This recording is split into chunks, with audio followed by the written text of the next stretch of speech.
very interesting map that the CSIRO turned out some years ago, where they showed all the mines in Western Australia, and they're all clustered. They're either on outcrop or clustered close to. Now, 9/10 of Western Australia has got some kind of transported cover.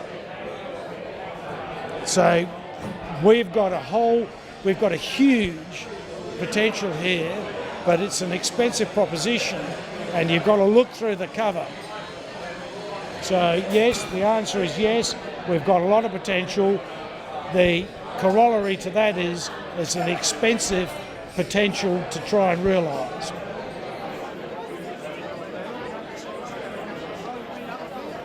Exploration and prospecting is, on the average, a losing business.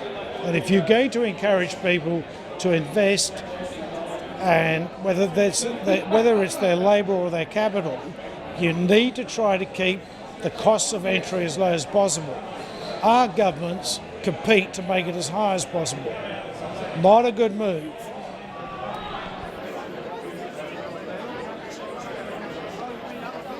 You know, that's a very tough question. When I started, governments had created an environment where they tried to make it as easy as possible for people to go out there, prospect, risk their capital, risk their labour. These days they make it difficult. So would I advise people to go out prospecting? When I started, it cost you 50 cents to get a miner's right. You could go anywhere you liked. It took 6 weeks after pegging, say, a gold mining lease to get it granted. These days, years elapse, and every delay costs money. So what would I advise people to do? Probably be a lawyer.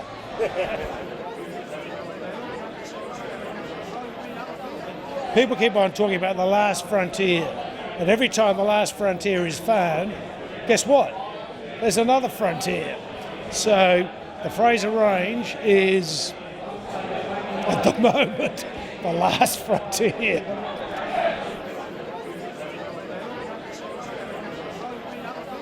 These things are layers of complexity that add a lot to, I mean, the days of Mr. Hannon, Paddy Hannon or the rest of it. I'm not saying they're over.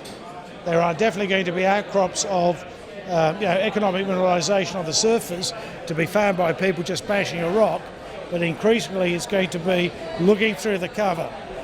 And the Fraser Range, by the way, that's one of the problems there. The Fraser Range is very obscure. It's a very complicated recent geological history.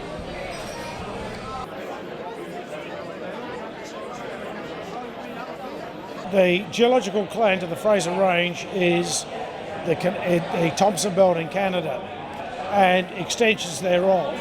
And the Thompson Belt, they've got at least 10 nickel mines.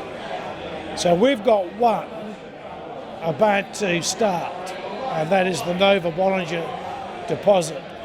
That is the question. Can we repeat the Thompson Belt experience? Can we get another 9? Are there another 9 waiting in the wings? Now, I'm the eternal optimist, and shall I say that we're going to find them or not? Well, we're going to do our level best. It's always exciting when you think you're going to find something or you've just found it. I think the interesting thing about the Fraser Range, as the same with the Thompson Belt, is the quality of the ore. It's absolutely first-grade ore. It lacks any magnesium content, it lacks arsenic, and that's the thing that puts the cream on the cake.